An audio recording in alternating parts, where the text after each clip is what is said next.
Cotton. If you like cotton briefs, you'll. Oh, we're live. Are we? Yep, you're on YouTube Live. Am I? So Jeff, I want to launch a campaign for them called Mention Your Unmentionables, because like we don't talk about that stuff, right? Yep. Right. You're on YouTube Live. Am I? Okay, yeah. So it looks like we're online now. So fuck Facebook. Sorry. So what's up, fellas? What's up, D? What's up, man? Decoy. So yeah, it's one of those deals, you know, like the technology stuff works one day and the next day it doesn't. So I don't know what's up with the Facebook deal, but whatever. We got YouTube. It's all Dude, good. it's the internet. The internet is screwed today. It's got COVID.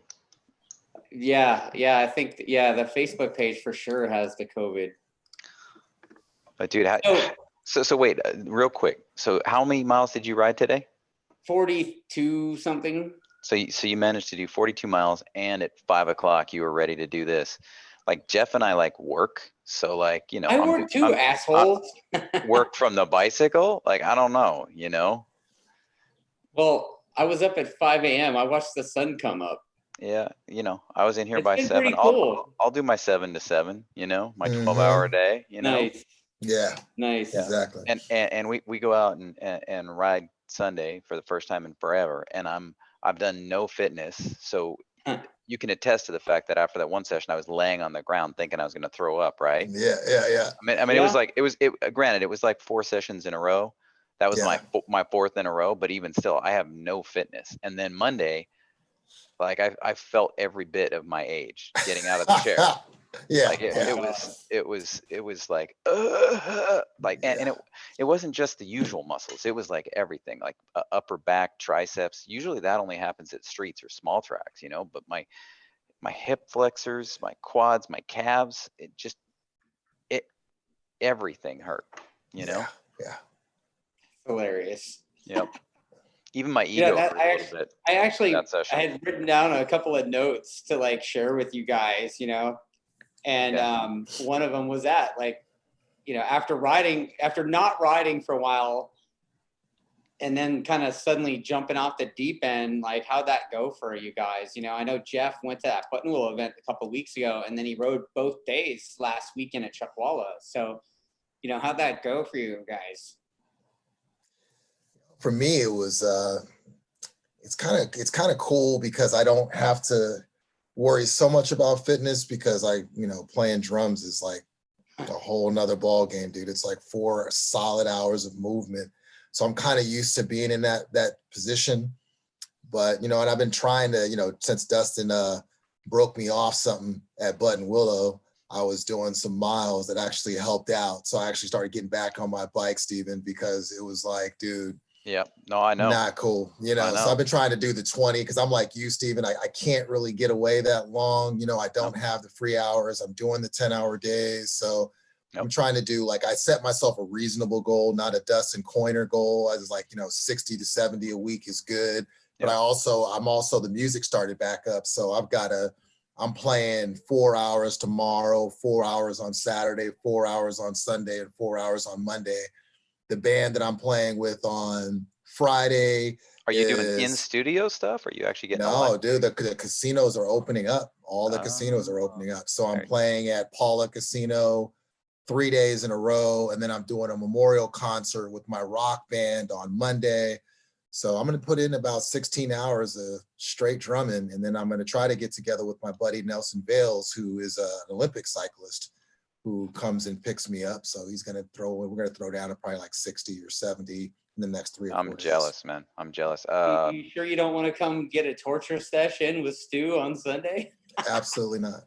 Dude, Pham and Garcia are trying to get me to go to San Diego and do some mountain bike stuff on Saturday. So we'll see if that happens. Yeah, well, let me know when you do that. I have my mountain bike. So anytime you want to go out there and mountain bike, I'm in. I'm going to take a cheater. Electric. So one of the things we talked about before is that, you know, we had all this time off, right? Like we had the Rona time, and then all of a sudden, you know, we went from having 0 events for a couple of months, you know, 2.5, almost 3 months for you, right, Steven? And then all of a sudden it's just like you know, the old feast or famine deal, right? Like we've had 3 days in the last 2 weeks, and we've got 2 more in the next 2 weeks.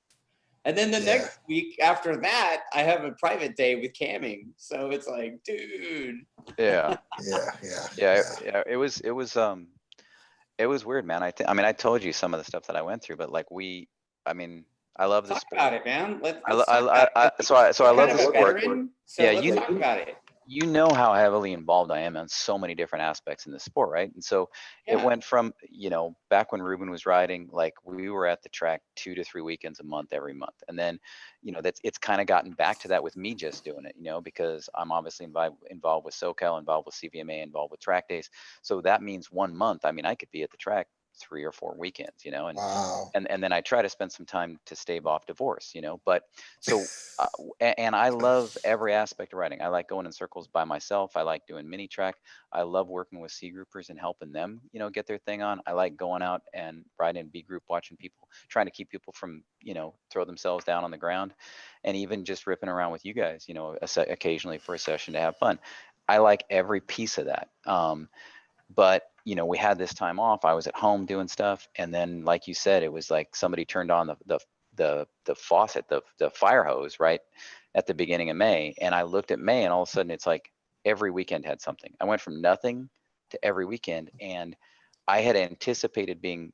I mean, I had been wanting to go back to the track, and then when it was in front of me, I didn't want to go to the track. Like I just was like, I don't want to get on a motorcycle. And so that SoCal weekend I skipped, and I never skipped the last SoCal weekend because I like going out there. SoCal's my chance to just ride for me.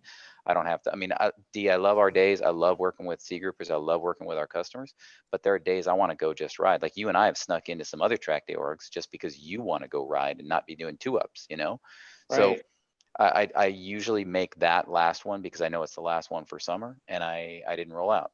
And I was kind of, I vented to you about like, hey, I'm struggling a little bit with where I am with this sport.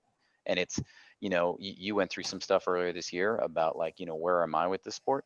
And it's like, it's part of us, but like, where am I? And then that Sunday, Debbie turns on the TV, and NBC actually had the Thai GP on. It was the last 3 or 4 laps where like Marquez is right behind Quartararo and just just hunting him down. And I started to feel a little bit again, but I'd gone through a couple of weeks of like, questioning my faith, Yeah. So then I talked to you about it, and like, I talked to Fam was like, dude, come out and ride minis will get you going again. And then I couldn't, because of the wedding, make it out for Saturday this last weekend. I couldn't make it to our Friday at Button Willow because, work, life. But I rolled out Sunday, and I got to tell you, it felt good, man. It felt good to Dude, get you back look on the bike. good. Yeah, I mean, it felt good. It felt really good to work with some people and help some people. It felt good to like, well, dude, I got on that damn R1 that you quote turned all the nanny shit off, and was like, what the hell is going on? Like the rear's coming around, the back straight, the front's coming up. I'm like, what? Yeah, that's what it's supposed to do. But dude, B mode, I put it in B mode. B mode is usually like, hey, you can just ride this thing and it'll take care of all the problems for you. Your B mode is like murder mode. Well, I mean, you remember now, like you did go to school a little bit, and those ABC stuff is literally just groupings. I know that now. I did not know that when I rolled out on that thing and just twisted the throttle, expecting some traction control, some wheelie or lift control. There was nothing. That thing was a beast. Yeah. And that's how you ride That's it. what makes it fun. Right, Jeff? Exactly. But so like we've been doing this a long time, the three of us, and we've seen a lot of people come into the sport and leave the sport for different reasons. We know people that have raced and got number 1 plates or number 3 plates or number 5 plates, and the next season literally like they didn't want to get on a bike. They burned out. We've watched racer kids come up and just go, and now they don't want to see a motorcycle. So like, there's people either burn out or financially burn out, right? Yeah, that's what Jeff and I were talking about a week ago, right? So, like how do we like how does somebody, because we're the veteran types, we're old and we're somehow still dumb enough to keep doing this. Yeah. The reality is, for me, I mean, I think we can pretty much line up on this. I mean, it's pretty obvious I love riding motorcycles, and the huge grin on my face, even after all these years of riding, I still have this like stupid look on my face after riding. So, you know, there's Absolutely, that man. for punishment deal Yep, that we yep. have, but also, you know, how do we advise somebody to sustain that, you know? I mean, so there's the two parts of sustainability, right? There's the joy aspect of it, Yeah. and then there's the financial thing. And like I think we watch a lot of people spend themselves out of this sport, and having the nicest, shiniest stuff is probably a good way to have a short life in this sport, like, right? Well, You know? I don't know. I mean, you know, I don't have that bike anymore. Obviously, that bike we threw that bike in the trash. But Yeah, you did. yeah, I mean, every now and then that's the unfortunate reality, right? And you know, the old saying used to go like, "There's a lot of riders in our sport that are one crash away from quitting." Yep. So, you know, talk about that, Jeff. Like, should people, you know, explore like a writing school or coaching or something like that? You know, I know the one-on-one stuff's getting pretty popular. I mean, you know, Jason's got his deal pretty much locked out there at Chuck Waller, right, for the one-on-ones, and then Jay-Z's doing it. I think Josh Hayes has been doing it now, and there's a few others out there doing the one-on-one stuff. And then obviously, you know, there's the granddaddy of them all, right? Like Keith Code's been doing the Superbike school for like 40 years. And then Right, right. you got Champ School, obviously, Yeah, Champ School. Yeah, I mean, dude, Champ School's like 12 now. One thing about those schools is, we have some friends that have crashed. I remember my first crash. It was hard to come back from. It was hard for me to get back to pace after it. And, I've got a friend that has been struggling for like the last 6-7 months to get it. A lot of times a school will help you get over that crash and get back on pace and get back to finding joy in the sport. Because unfortunately, the only way to be able to get over a crash quickly and go back out and ride well is crash a lot. You have to I put don't know. yourself on the ground. I don't really put myself on the ground a lot. I'm just kind of dumb. But when you do it, you go big. You go big. Like, I don't really crash that often, but the last few years as I get older, like, they're just worse. But as you go faster, right? Once you get to the edge, like finding the edge of I don't know traction. about all that. I mean, I wasn't Yeah. going that fast when I hooked that stupid Nikon thing down the road. You were going too fast for the bike. We're supposed to talk about that, right? That didn't happen. That didn't happen. Yeah. So, you know, it's like, I don't know if it's just like I'm old guy or whatever, but yeah, I mean, I suddenly kind of turned into Mr. Glass the last few years, you know. It's Yep. like right around spring, it's like, okay, maybe I should push the pause button in the spring. I don't know. But, you know, now that we were out there and we were doing our stuff, right? And, you know, we kind of all had our plan to navigate the racetrack after being off. Like, what are some of the things that you guys saw out there on the racetrack from the customers? You know, like mistakes being made or whatever, or that kind of thing. What do you think? I don't know about mistakes. I saw people that were really eager and wanted to ride. I mean, which is great. It's good for our sport. Actually, I wrote down right here that they're pretty like antsy to ride. Like, Yeah. Jeff, how was the crowd? I was only there Sunday. How was the crowd on Saturday? Were people like fired up to get out and do laps? Yeah, really, really fired up. I think I saw varying issues. I think I had people that were just really cool and handled the absence well and came back and took their time. yeah, I'd like to see people pay attention a little bit more in the riders meeting and really have faith that they don't have to go that fast, that quick, right. And it just seems like there's always a subset, and I don't want to blame that on the general populace because I think as a whole, everybody did really well. Yeah. But there's always that subset that just don't trust that, listening to you, I wish people would say, hey, dude, you know what? You're an OG. You've been doing this for a while. Maybe I can learn from some of the stupid shit that you did. And I'm really trying to do that. I'm really trying to go, dude, you know what I did that was stupid? I'd go out there in A group on the first session and try to just burn through it and not realize that my brain needs time to acclimate. And then they throw it down and their day is ruined.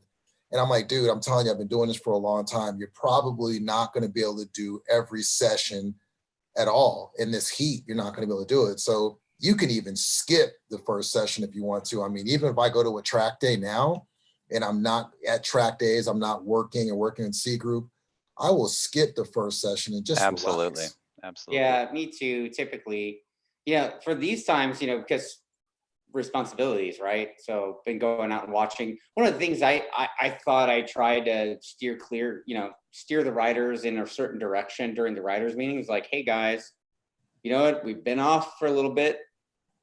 Let's take our time a little bit before you go full send.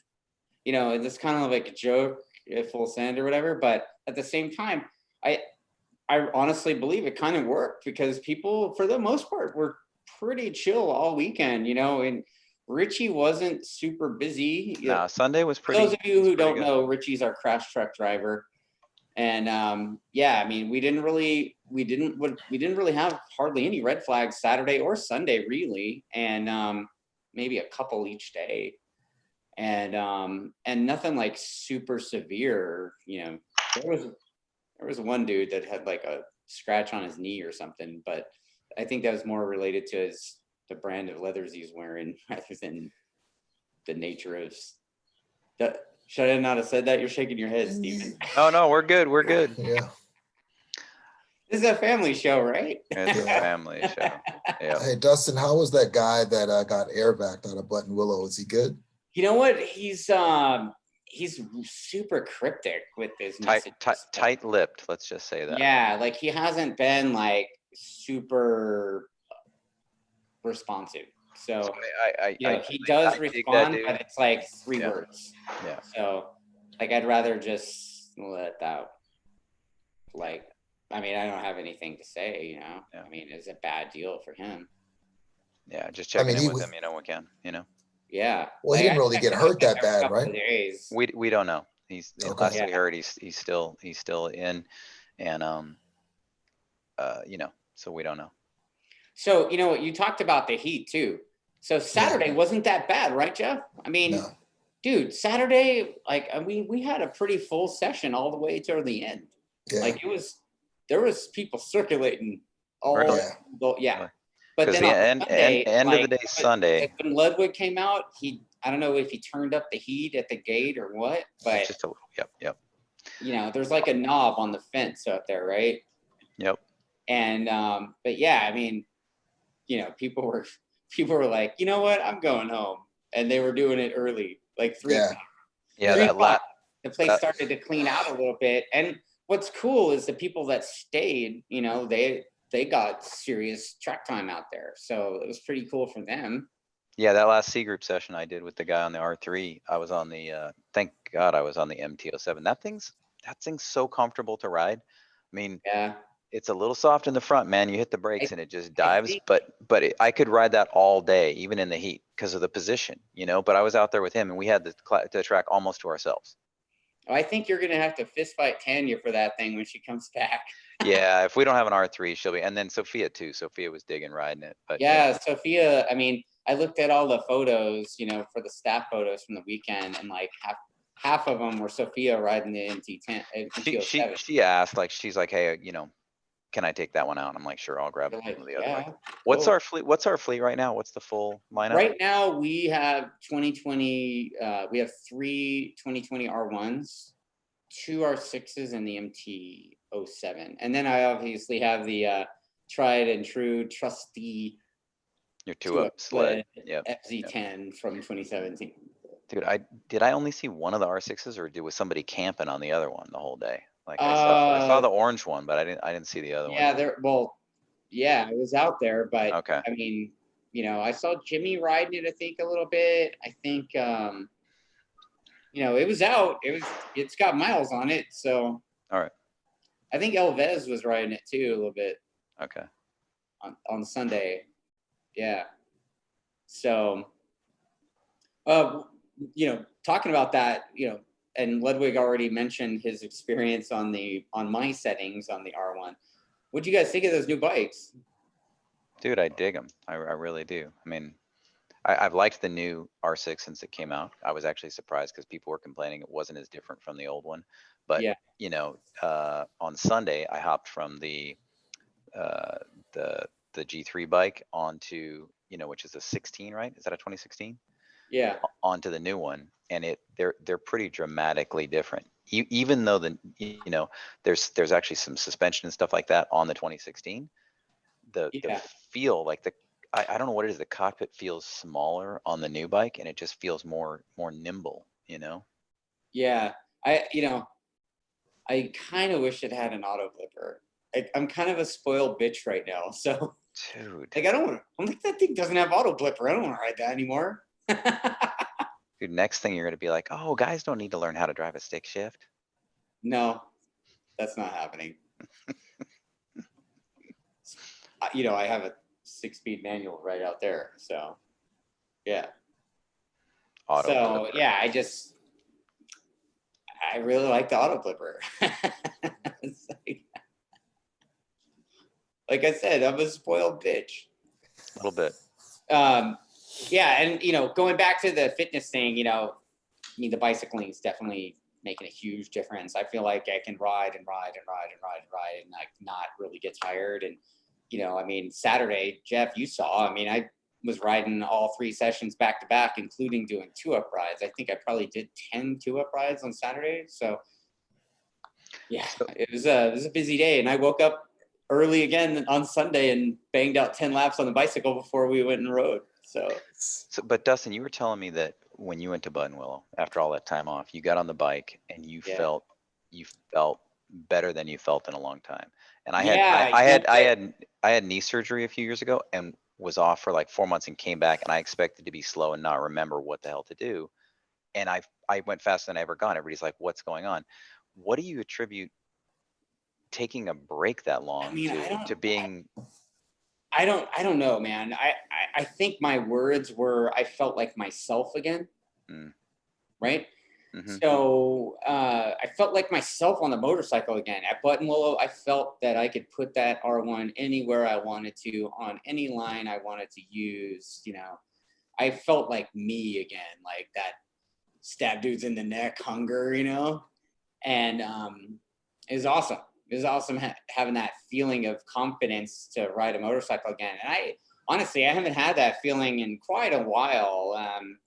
Probably since, the day we threw that thing in the trash, right? And that was a big crash, dude. And you were riding exceptionally well right before that happened, Yeah. I wasn't great or anything, but I felt like, ego or whatever, one of the reasons people crash, you're kind of overconfident or whatever. So usually that's why people think crash. That's part of the reason why I crashed in the first place. But yeah, that was 2 years ago.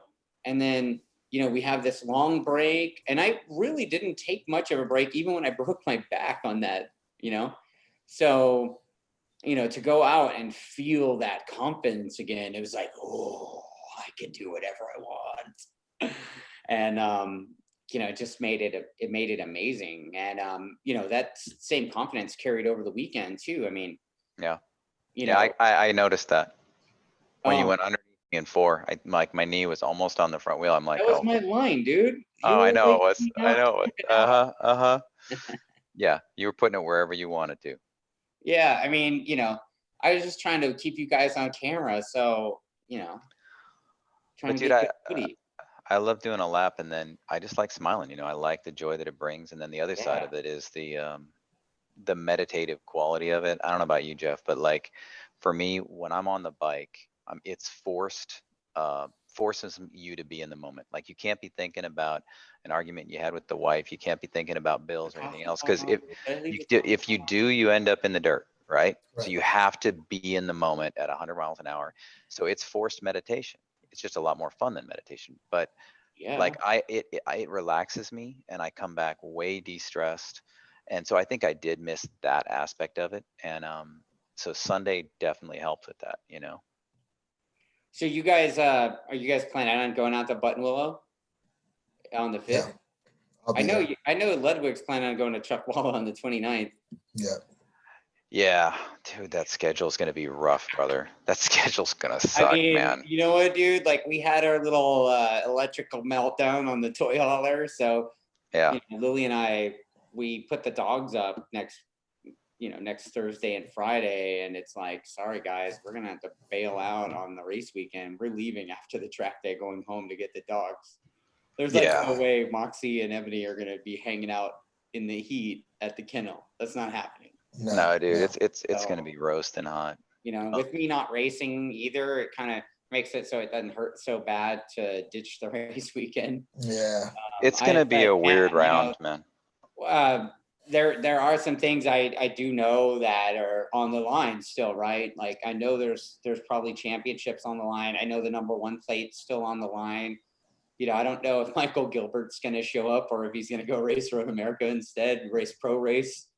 Yeah, and it's a double points, so it's a significant swing. Yeah, it is. It's double points. So I mean, is Chad Lewin gonna get it? Is that? I mean, obviously, if Michael or Aussie Dave don't show up, I mean, is Wyatt Ferris could? I mean, I don't know who else is in the running because, Yeah. But I'm sure there'll be some good racing. The early schedule is gonna kind of throw people for a loop a little bit, I think. But CVMA, I think it was good that they made some adjustments to try to keep going. Try to make something out of nothing.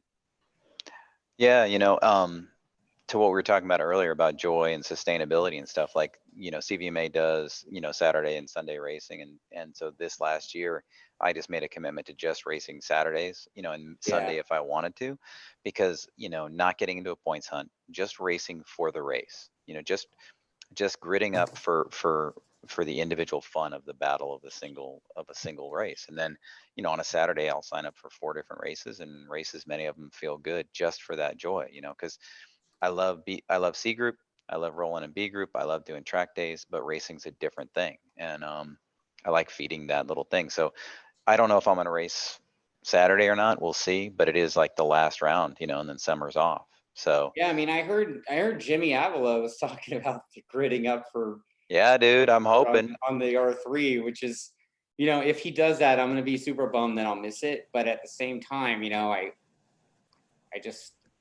got to, I've got to just let it go. Dude, he's rolling good and he's adapting. Like when we rode together at first, when he was on the R3, he was doing okay, but he was riding the big bike line thing, and he was cutting things short, and like, you just have to carry so much roll speed. Like I remember you fucking asshole, when you and I raced the little bikes, like I think it was my first time on the KTM, and you were on that R3 of Hornshoes, right? Yeah. And we go out and you're in front of me, and I've got a little bit more experience on the little bikes, right? And we're going counter, we come over 9, and you did the big bike line, and I sweep out, and I get this run on you going into 7, and I'm like, oh, next lap, I got this asshole. I'm going to fucking pass Dustin next lap. I'm totally taking 7 from him. So the fucking next lap, you swing out ride. Like you learned on that lap, oh, I can't take the big bike. Like who learns in one lap how to change their line completely for adapt to a little bike? You come out wide. And I'd also realized that coming out of 4, like, oh, I can get him coming out of there. Nope. It's like you just adapted and you stayed in front of me that whole goddamn race. Yeah. Wow. Yeah. So that happened. That was like 2 years ago or something, or more. It was more than that, dude. You're still crying about that, dude? No, it was impressive, man. But that was the same thing. Like the thing is, when I rode with Jimmy, I was seeing him do big bike stuff. And it's like, I tell people, like people that we've seen some kids, their parents are putting them on a big bike and a little bike at the same time. And the thing is, it's completely different riding, and it's like how far you break into a corner and how you just don't break on the other one, and the line you take on entry, D, you and I know people that have died trying to go from a little bike onto a big bike type thing, so. I don't know about that, but. Poncho? I mean, oh yeah, well. SV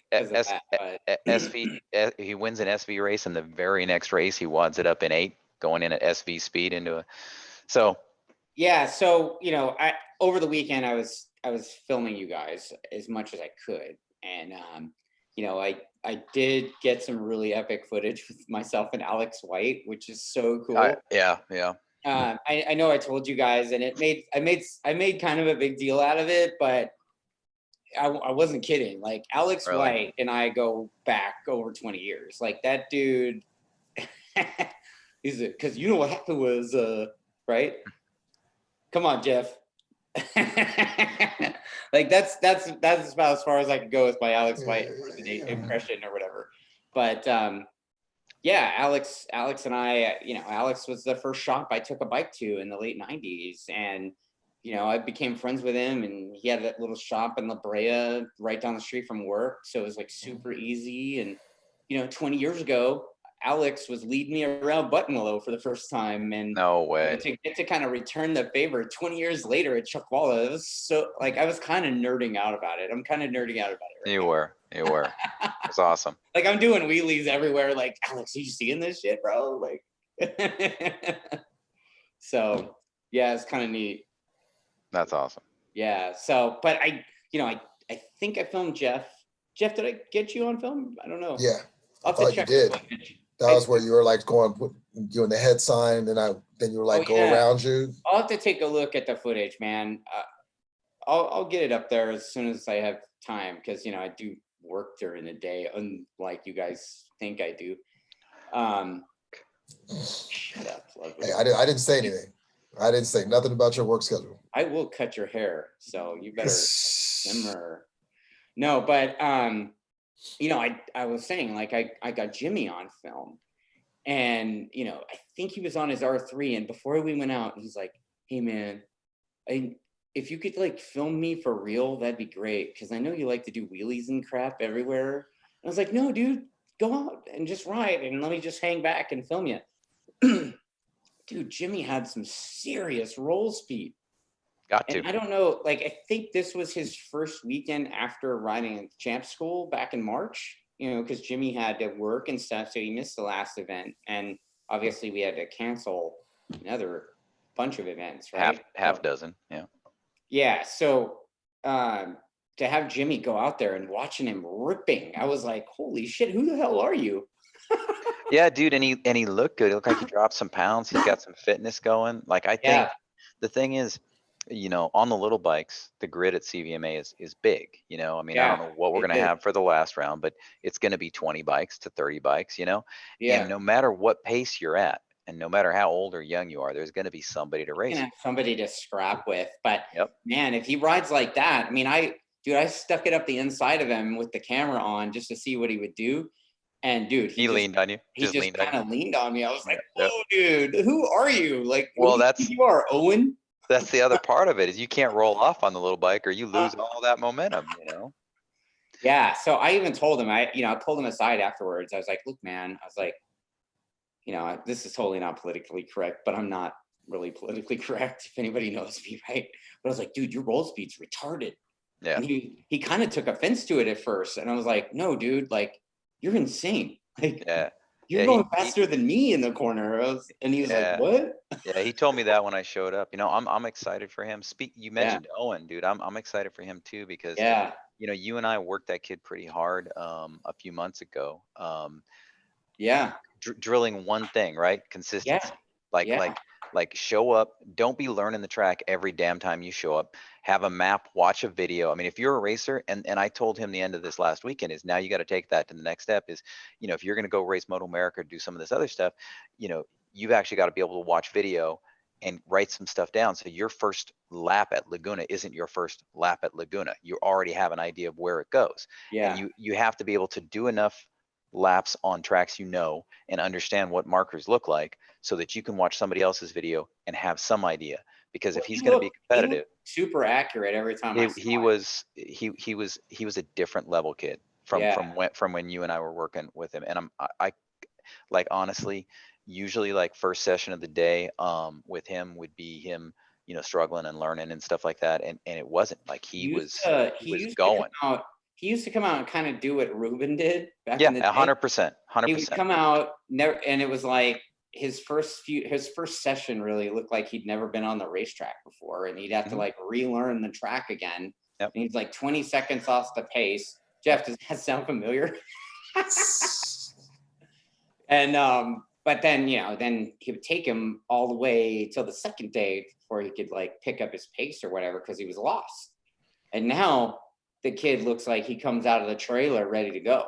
No, dude, he was hitting marks. And I was on the R6, so I pull up behind him and I just stayed there for 2 laps, and I'm watching him within 6 inches of the same spot, turning and apexing the same spot, and it's like that kind of consistency. We talk about smooth is fast, consistency is fast. And I tell C groupers, like, a bad brake marker is better than no brake marker, because you can move it. You can't move just a gut feeling, right? And you can see that the kid. That's one of the things that we work with the new riders on a bit, right? Because it's not just that, it's everything. Like if in a new rider with no instruction or anything, when they go out there, it looks like they're just they're trying to lock into the body position so they look cool, right? But then their knee is like, 2 feet off the ground, and they're 15 feet off the apex on the inside. And,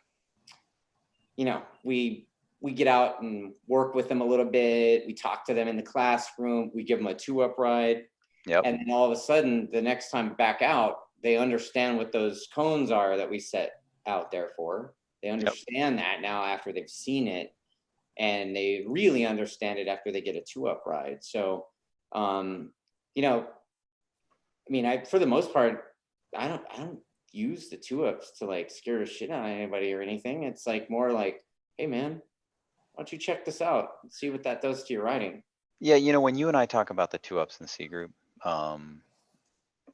I really try to bring it from the perspective of do it so you can see where Dustin's putting the bike, right? And how smooth he is and how fast he is with no drama compared to where you're at, and no body position, and not leaning off the bike. Why do you need to hang off the bike when you're doing a 3-minute lap? Cavarlis, how important is body position to you, man? Me? It depends on if the photographer's there. Yeah, if the photographer's there, then it's super important, right? I think I rode the 10, the 2-up bike. Yeah. And that was the first time I've ever rode that bike. Yeah. And I really did not move my body very much. Right. And it was super comfortable. It was almost like epiphany. It was like, really, you don't have to move around that much. You can just let the bike roll and just, use looking up the track and changing your focus and just hitting really simplifying. Yeah, and simplifying it. I felt really comfortable on that 10. I was like, this bike is nice. Dude. Yeah, and that's the thing. A lot of riders, I talked to this guy that was out at Buttonwillow a couple weeks ago, and he's going to be back out on the 5th. And he's like, yeah, man, if you could work with me, that'd be great. I really got to get my body position right. And so my first question to him was, why? Yeah. And he was like, what? He didn't understand. And I'm like, dude, why is that number 1 on your list, bro? Like, I had a girl approach me on Sunday about wanting to work on her body position stuff. She's a C group rider. yeah. And like we know there's like religious level opinions on body position. Oh, dude, just read any forum, any Google. But when it comes down to it, you see the fastest people in the world with different body positions. So your choice of line and your understanding of traction, those are going to be way more important than whether you're dragging your elbow.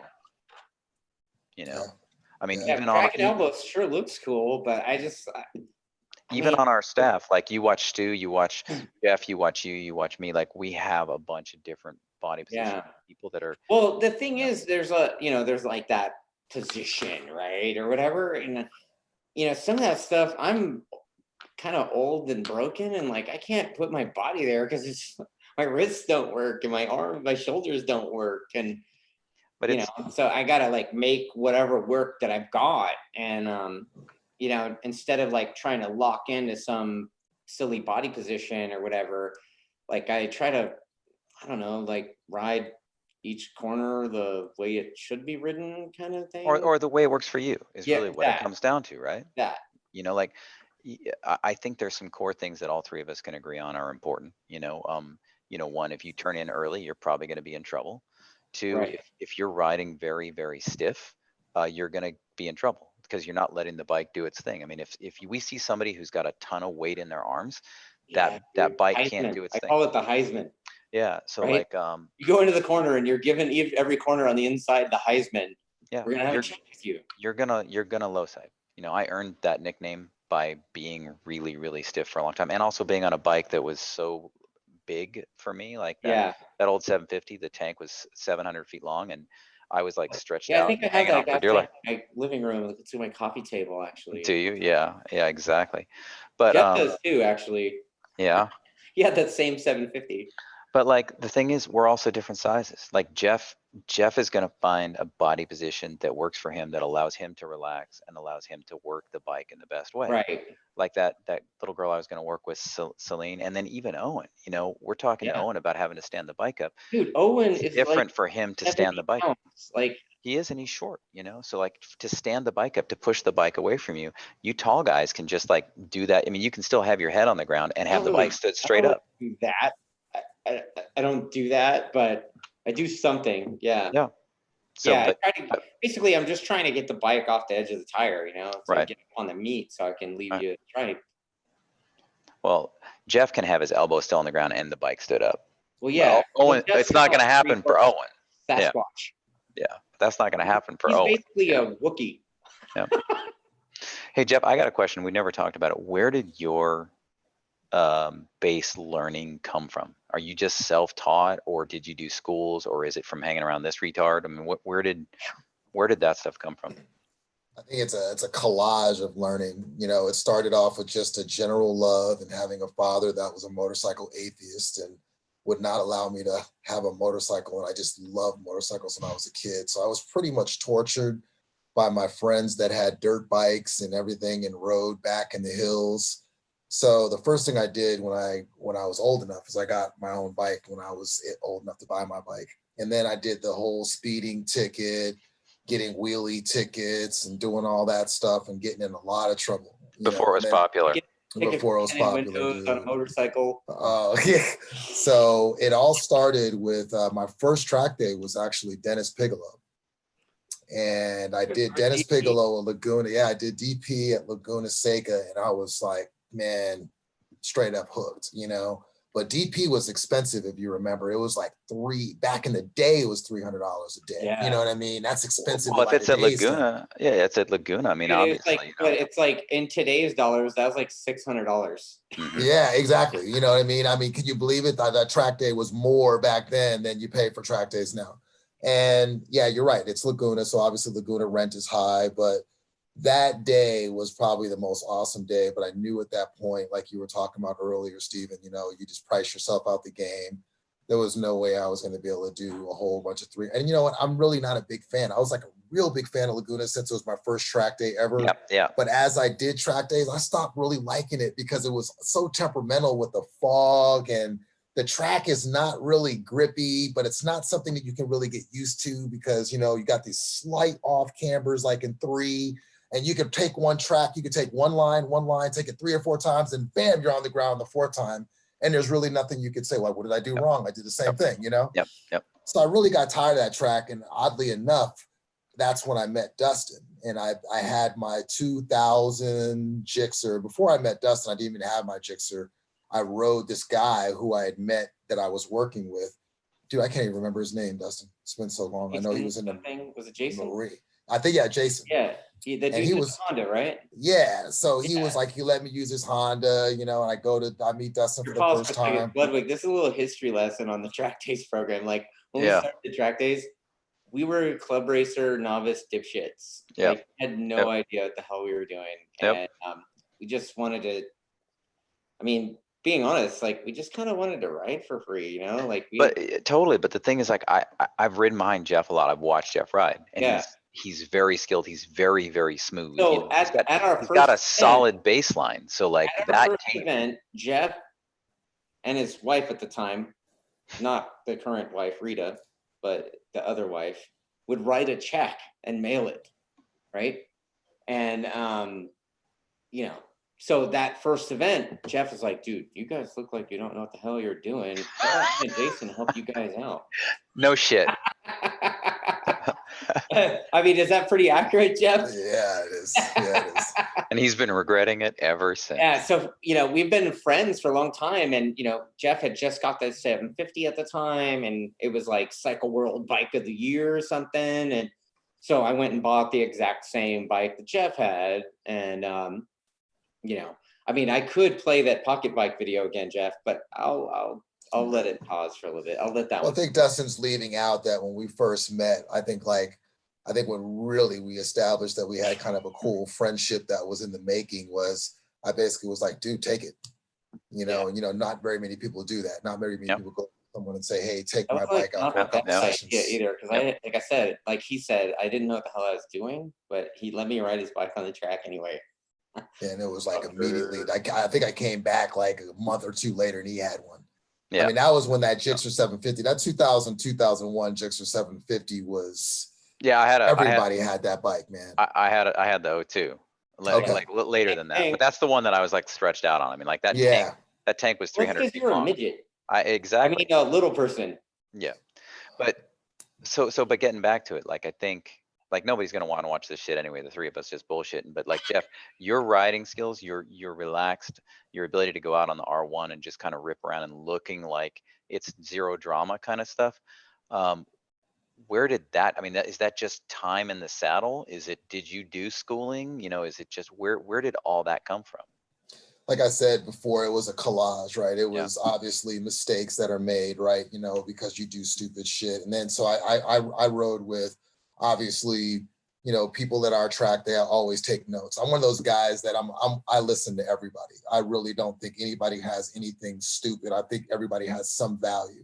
So I literally will talk to people, and even I could be a better rider than them. I could be, you know, worse or whatever. But if they tell me something, I'm listening and I'm hearing it. You know, like I rode with Neil Hodson when he came to the track day. I did a lot of riding with Doug Chandler.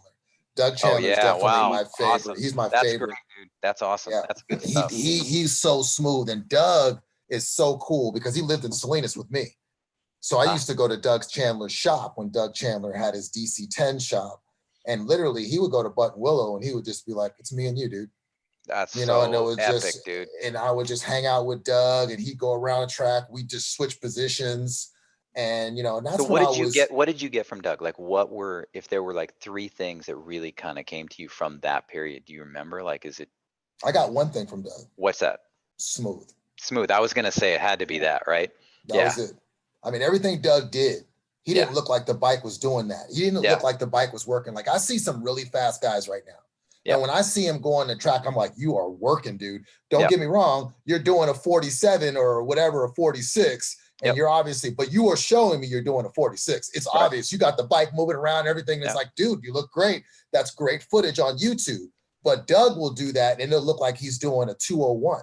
Yeah. So that's what I see in you, man. Like when I'm around you, you just look smooth, and it's just so here's the thing: you look slow, but you're going fast. That's a compliment. Do you know what I'm saying? Right.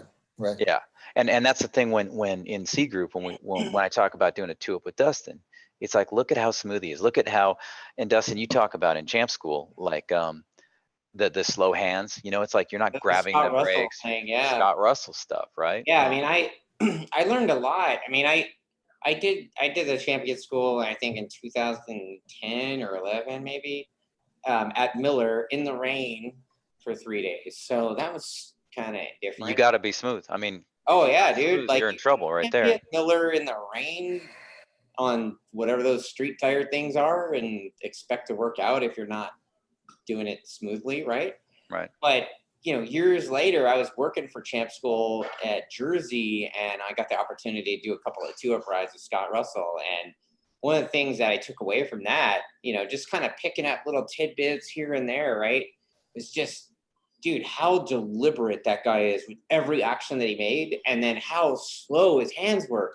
Like, I literally could not see hardly any movement in his hand, but like we were at full throttle going basically fast enough to qualify for Superbike. Oh yeah. So I was like, dude, and I'm a big dude, like to still go that fast, I was like, oh my God. Anyway. But speaking of big dudes, you've given some really big guys like 2-up rides too, and they still get value out of it. You know what I mean? Yeah. Hey, so really quick, I got a couple of things here. Matt Cavarlis says, he's like, oh my God, your personal best is way better than, your PR is way better than BP. He's following up with what we were talking about earlier. And then Charles Faithy wants to know if there's still spots open for Laguna. Should we talk about that? Should we talk about Laguna? For sure, dude. So you tapped into it earlier, Jeff, right? Like it's a track you got to do. You know what I mean? Yeah. If you have you have to. I mean, is it my favorite track? No. My first time It's down the up there, corkscrew. dude. Yeah, I mean, my first honestly, time down the laying off corkscrew. corkscrew is like Yeah. my jam. Well, dude, my first time down the corkscrew was on the back on a scooter. Right? Yeah, was on the back of a scooter with G3 driving his first time down. So that was almost crap myself right there. But Yeah. no, it's and I'm excited to go back. I think I told you I reached out to Yeah. Garcia and told Garcia you got to come back because he's only done it once. And Dustin, you made a commitment to me to get me there because you guys did an event. I couldn't make it, and you're like, you're coming, So Yeah, dude. Like, I'm like, no, dude, you're coming to Laguna. Like, that's Yeah. happening. yeah, If there was other tracks that we had close proximity to or whatever, and it was worth the drive, I would be lassoing your ass to go there too. But yeah, to answer Charles' question, yes, we do still have some space available at Laguna. And yeah, we kind of announced a couple days ago, actually, we got contacted by the management there, and looks like Monterey County is going to open, I think, June 1st. And they actually asked me to fill out my track event worksheet and send them my certificate of insurance. So all those things are really good signs to point towards our event on June 26th being open. So what are the chances of camping in the pits? Let's worry about getting on the track. All right. I mean, there's always been kind of shenanigans sometimes they let us in the night before, sometimes they don't. They don't. Yeah.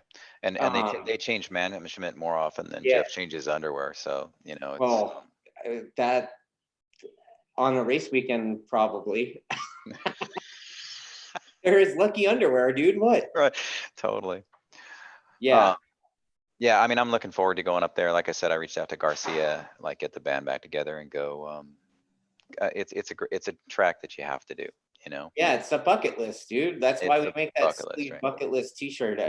I don't know if we're gonna update the shirt this year. We're gonna do like the same overall design with a different picture. We gotta come up with some new. Something about Stifler's mom. I don't know. We might have to tie into the 2020 situation. Right. Right. But yeah.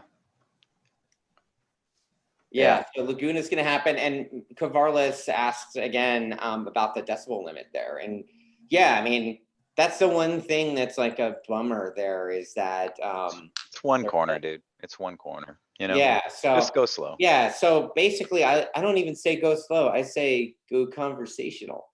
Yeah, it's okay. Nate Loyal used to say that to me with training stuff, and he's like, "Oh man, just you don't have a heart rate monitor. Cool, man. Just keep it conversational."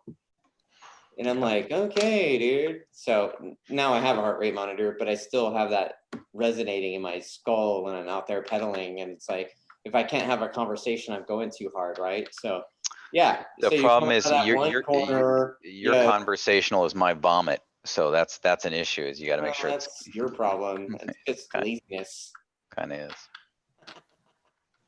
You could get up at 5 a.m. and knock out 40 miles easily. Probably good. Yep. All right. So let's see. What is it? Yeah. So, what about checklists? So Sophia's asking about checklists. I don't know. Oh yeah. Are we gonna do sushi again? I mean, I'd like to. That Jeff, Sophia's referring to that sushi place in Salinas that we go to every year. Oh yeah. One that's across from the rodeo. Yeah. That is an awesome place. Hopefully it's still one. Yeah, hopefully it's still open. Right? Yeah. This is not an endorsement or anything. Like we just eat there every year. Like our thing, right? Yep. So yeah, like hopefully. Let's see what else. Yeah, so Cavarles like, okay, be quiet in that area. Okay, what else? Somebody. Hey, dude. Charles, who was on there, is talking about coming out for Friday, and so he hasn't ridden in a while, so he's talking about doing because he's going to race on Saturday. So Okay. he's talking about whether to do, he wasn't gonna do the racer practice. He didn't understand like the changes because it's been a while. That Yeah. it's an all day thing, and he was gonna do B group or C group, and I He just told could, him, you know said, what? I mean, if he wants to, he could do B group. I mean, yeah. Are I you don't full? think Are you it's, full up? You I got don't space think for him in so B? yet, but it's getting close. I mean, B group and C group both are getting really close to sold out for next Friday.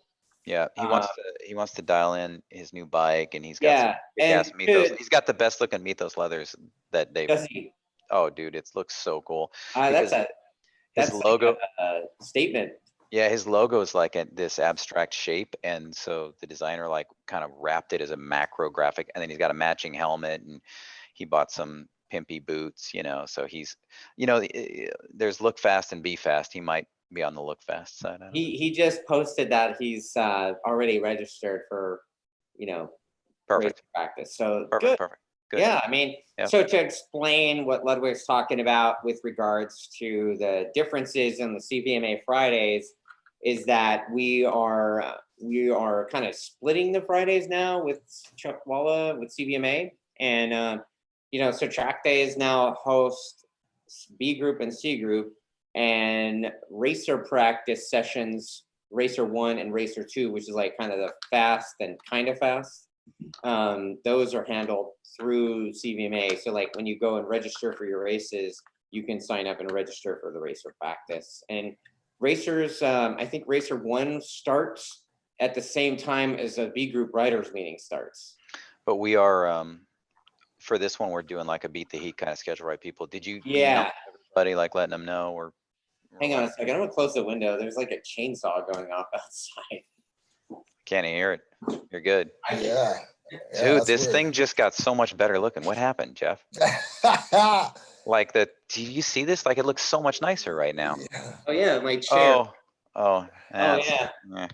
kind of went sideways again. I don't know Nice. not sure exactly what happened there, but Yeah. So and then Sophia is asking if we're doing a C group at Laguna, and the answer to that is no. Typically, I like to say that Laguna is like one of those bucket list kind of tracks, but typically C group, like having to show people around and doing our normal stuff at Laguna, it just doesn't make sense. So what we have at Laguna, which is kind of unique for us, is that we do a second B group. So we kind of have like a B and then a B plus.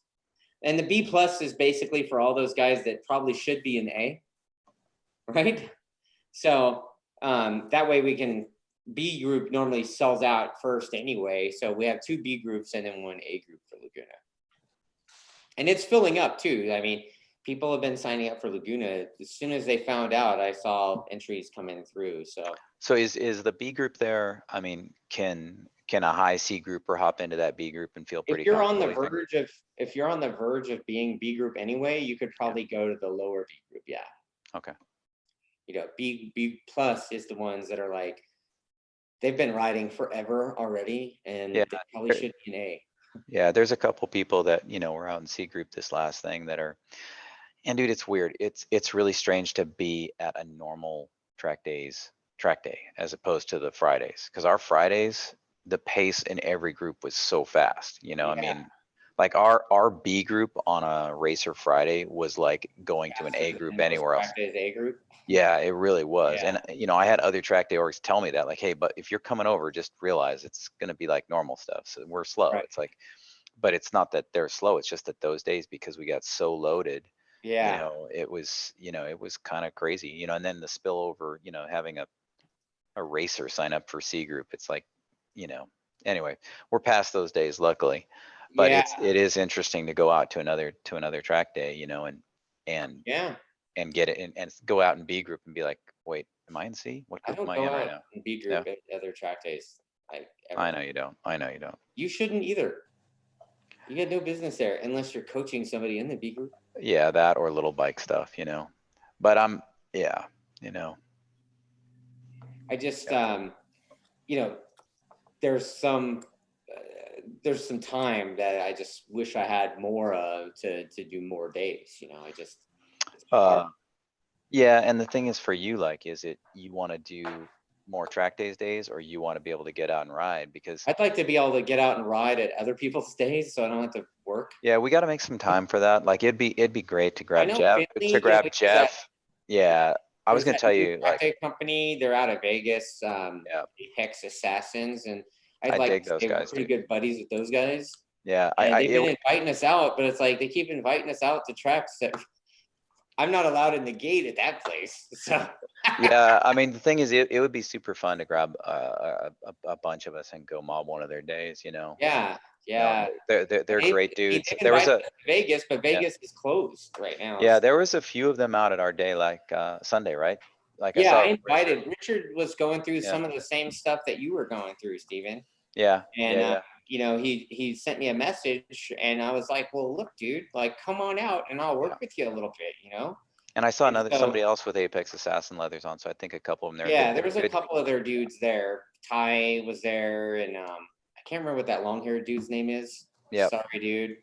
yeah, And then yeah. Richard, obviously, with the beard, right? Yeah, they're good. I really like the way they run their day. You know, they're Yeah. new, but I think they really went to school, and they've got, you know, good staff who, you know, care about the C group, and you know, you just don't see them out there being yahoos, and the way they run their riders meeting, it's a good group. But I would love to get some of us staff together to go out there and Yeah. ride and not have to work and just mess with each other and maybe destroy their day. Well, that's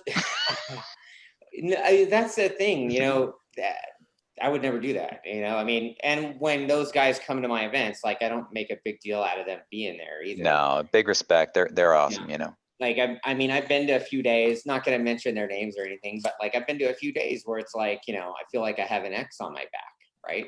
Yep. And you know, every corner, the staff, they're like trying to show me something.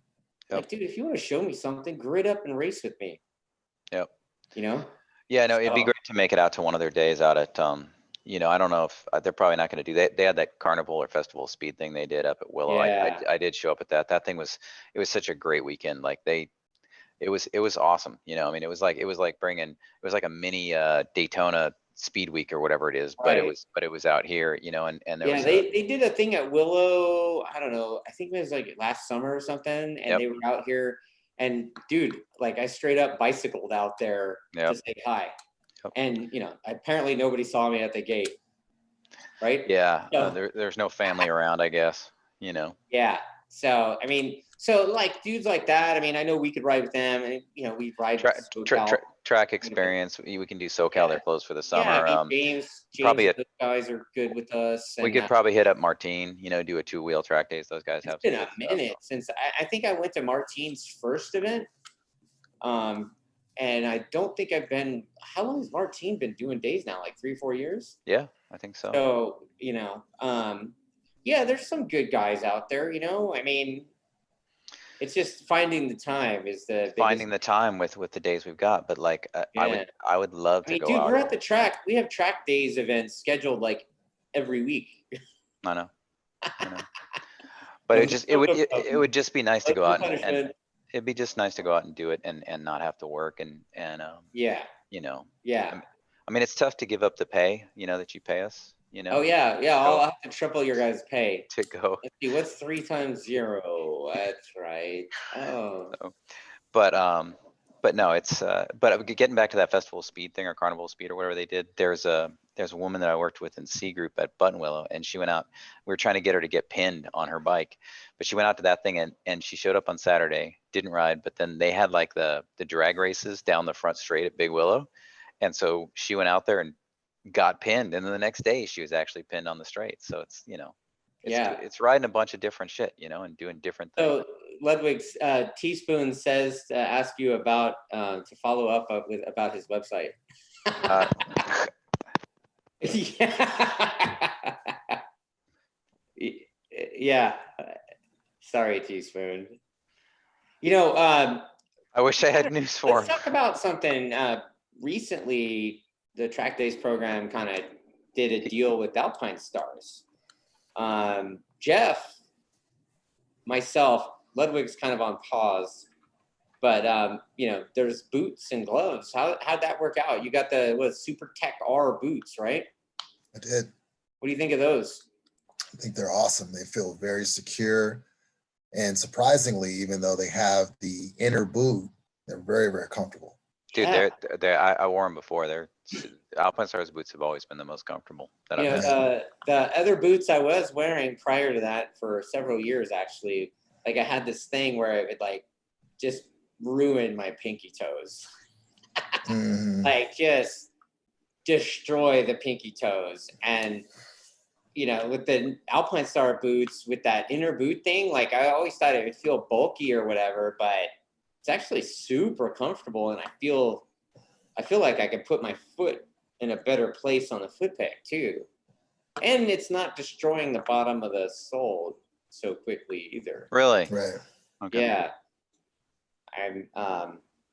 Sophia says, "Oh my God, me too." You got that too? I don't know. Anyway, so and then the gloves, how'd that work out? Gloves are awesome. It actually allowed me to lend one of our patrons a set of gloves. I want to send a shout out to Greg McLeod, who had an unfortunate incident at Button Willow, but he was a straight up guy. He sent me the money for the Alpine Store gloves the next day. So shout out to you, man, and letting everybody know how the people at the track work.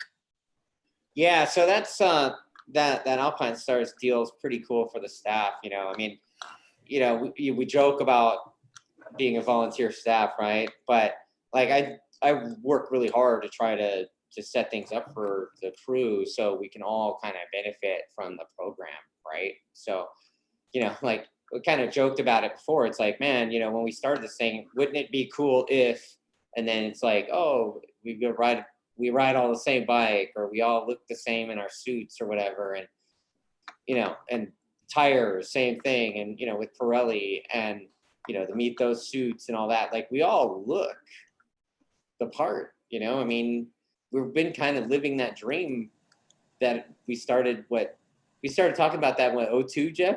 Oh yeah. Like, man, wouldn't it be cool if, this is like when we were still, club racer dipshits trying to get free track time, right? Yeah. And like now it's an actual business, like it's been for quite a long time, and it just kind of keeps on going and growing, and developing new relationships, and the relationships we have last for long periods of time. So, well, dude, we're super spoiled in Southern California. Like the number of tracks we have, and now we've got Button Willow working on a new track. Chuckwalla at some point is going to have a second track. right. Like we have Fontana in our backyard. There's 2 tracks at Willow. There's going to be 2 tracks at Chuckwalla. There's going to be, I mean, people on the East Coast have to drive. Too, right? We got Pahrump. We have with Pahrump, and we have Vegas. I mean, like, we can hit all those tracks. It's really, and I have just found out from Richard this last weekend that I guess Vegas, they run 2 directions. So now you got, when you start combining all that, it's like there's a whole lot of stuff, and the tracks all have different characteristics, I mean, obviously Big Willow is just momentum, it's just like, how big are your balls to hold that throttle? Yeah, but it's not just that, dude. Like you could have big balls and still go slow there. Absolutely. But then you go to Button Willow and you have to brake really hard to do some stuff, and there's some finesse to Chuckwalla, both directions, and each direction. Yeah, Chuckwalla, it doesn't have a lot of like heavy braking kind of stuff. And, more recently, because of what's going on out there or whatever, I mean, the surface is kind of different. So you got to kind of be on your toes for that. And, dude, I took a rock right in the face shield behind Jeff last weekend. But dude, I was like, dude. we rode Bumpy Willow with big smiles. I mean, surface is great, but well, you don't even know what know? Bumpy Willow is, first of all, Steven, because you Really? haven't been riding in sport long enough. But Jeff will tell you, back in the day, Sunset Corner had concrete all in it, and there was a crack people would just follow right off the track, kind of where they end up now. Really? But there was a crack in the concrete that people would follow off to the track. Yeah, I hated Button Willow when I first went. I mean, it was because I went from Laguna Seca, and then my second track was Button Willow. You're like, so I went from a pavement that was basically pristine pavement and texture, consistent. Yeah. And then Button Willow, I was like, is this even a racetrack? I just felt like it was so dangerous. But hey, check this out. These guys sent me this. It's like a Velcro banner with knee sliders on it. It's even weirder when you got your background showing through it. It's like, Yeah, what was well, that? you know, whatever. It's like, what was that? What is that? Yeah. Yeah, so you know, I did this thing with Bickle to try to, you know, have one more thing that we could offer our customers, you know, and it's something I've been kind of using for like 4 or 5 years. And the Bickle dude was like, "Hey man, you want to carry my stuff?" So what do you, what, so what do, so what do we got now? You got attack stuff that you can sell trackside. Yep. You got the Bickles now. Yep. You know, obviously repping Mythos, the Yamahas, right? Yep. Yosh, Pirelli. Yep. Pirelli, Trojan, um, and then the micros. And then what else you got that you're pitching? Snickers. Snickers. Yeah. Yeah. You know, for the fatties. No, dude. I mean, I think that the fact that sponsors are getting behind you show that, you know, your program's been around a long time. You have some good visibility, you know, it's good. And, you know, obviously you also take some time in picking staff. You know, I think we have a pretty Yeah. solid group right now, other than that one guy, but you know, everybody else is pretty good, you know. Which one guy? You know, I mean, he knows who he is. Oh, Bill. No. You know, and yeah, I think, you know, not that we can't get better and we're always trying. I mean, you always are after weekends, like, what could we do better, you know? And Yeah. you actually like, you know, Rob's pretty good about it. Like if we go to another track day organization, we try to come back and say, hey, they're doing this, you know, could we adapt some of that, you know? And it's not just like, oh, these trash and other the groups, you know, there's some organizations out there that are really good that we can learn from, you know, that are doing. You know, I mean, going back to that, I mean, I get private messages and DMs all the time from customers that are like, hey man, can I work for you? I got one yesterday actually. And it's like, dude, you know, well, a lot of times they say control rider, which obviously means no, right off the top. Like, Right. I'm not going to pull Again, and let me clarify. We do control riding, especially in B group. We just aren't control riders. Like most of what we do is not control riding. Most of what we do you is said. lifting shit. Yeah. Yeah, I mean, you know, like if you asked to be that, it's an automatic no for a various number of reasons. Right. But you know, we do kind of hand pick our riders right out of the customer base. And, you know, the riders that interact with us and ride with us for a while, it's like, hey, you know, we need a hand, and we will pull that guy right or female right out of the customer pool. Like, hey man, you want to come help us out for a day? And it's like, boom, that's their tryout. Yeah. And without them even really knowing what's in for. 100%, 100%. Yeah. Like it's not all unicorns and butterflies, that's for sure. No, I mean, it's got to be a special kind of mentally damaged person that's willing to come out and put the customer 100%. Yeah, you got to have thick skin just to be around the staff, and then and then it's putting the customer first. It's not a bunch of free lap times. Like I think on Sunday I got maybe a session for myself. Everything else was for the customers. You got to actually love doing that. That's why you could have gotten more than that. You're so fat. But you gotta love doing it. You gotta love going in circles, and you gotta love helping other people. Right. And you got so you know we show up early and that leave evidence late. of what I'm just saying is that, you know, there's a guy that we've known for quite a while, and you know he's been coming out and helping us out the last few rounds. And I mean, dude, we've known that kid all his life. I mean, he's like 30 something, right? But I've known him most of his life. I mean, you know, his dad was a customer of ours in the early days. And you know, the fact is, you know, he comes out and he's been riding with us for years. He's been riding with us at Lagoon. Dude, he rode with us back at Willow. And dude, we haven't been there in like 10 years, right? So we need a hand, and all of a sudden, yeah. So Derek is the guy that's been coming out, and you know, we kind of posted up on Instagram about him like back in March or whatever when he came out for the first time, and it's like, you know, he came out and was dude for a day, and dude, he's been a dude for like 3 days now, and he'll probably be out the next one too. So yep. You know, make sure if you see him, if anybody's watching this crap, give him crap. Like, you know, kind of see what's up. Dude, I tuned out of this thing 15 minutes ago. Me too.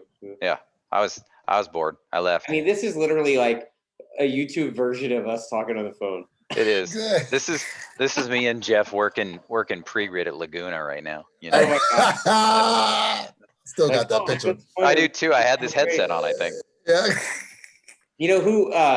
There's a guy that at Laguna we get to come and help us out typically. I think he got a real job, so I don't know if Frankie Garcia will be able to help us, but Frankie he's available. Frankie will be there. Frankie's always fun. Yeah, always fun. And he's a Keep Frankie's your he's like a real life cartoon character. I freaking love that guy. He is, and he's the only thing more dangerous for female staff than Gil. I don't know about that, dude.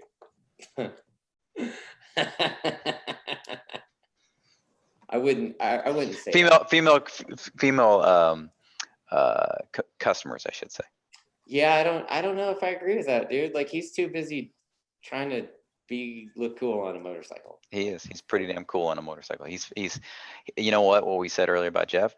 He is fast without looking fast. Like, he is gnarly and he just looks like he's goofing off, Yeah. So our staff member Sophia, she's talking about how helping people is like a genuine interest for her, and helping them go fast on a motorcycle is actually more rewarding for her than actually going fast herself. There's truth to that a lot of time. It's like, whoa, dude. Yep. And that's the kind of person that we have on the TrackDaz crew. Like, we're just trying to show you guys a good time. Yeah, and that's what we say in the C group, right? We have a good time showing you a good time. Yeah, I mean, we want you. Our job is to make sure you're safe first and having fun. Secondly, that's our C group thing. Yeah, I mean, look, let's just be real. We're motorcycle dipshits, right? Like, we love riding motorcycles. That's the biggest thing, and to share that with other people it's like goal number one. And I think that may be some of the goals that some of the other people don't understand or have forgotten. So anyway, what is it? Oh yeah, good times are better than lap times. Nice. Oh, that's funny. That's awesome. So, all right, guys. Well, you know what, dude? We've been on for like an hour and 20. Can you believe that? I know. Ridiculous. Ridiculous. So I think we wrap this one up, and I hope to see everybody at the next several events in the next several weeks. Next Friday we're at Chuckwalla, June 5th we're at Buttonwillow, and then June 26th we are at Laguna Seca, and then we've taken July off. So we're taking a break. We're probably going to do some bicycling or whatever. And then we're back in action in August, and we're just like crazy schedule again. Awesome. All right, guys. All right, thanks, guys. See you guys next Friday. Yep. See you guys there. Yep. All right, guys. Later.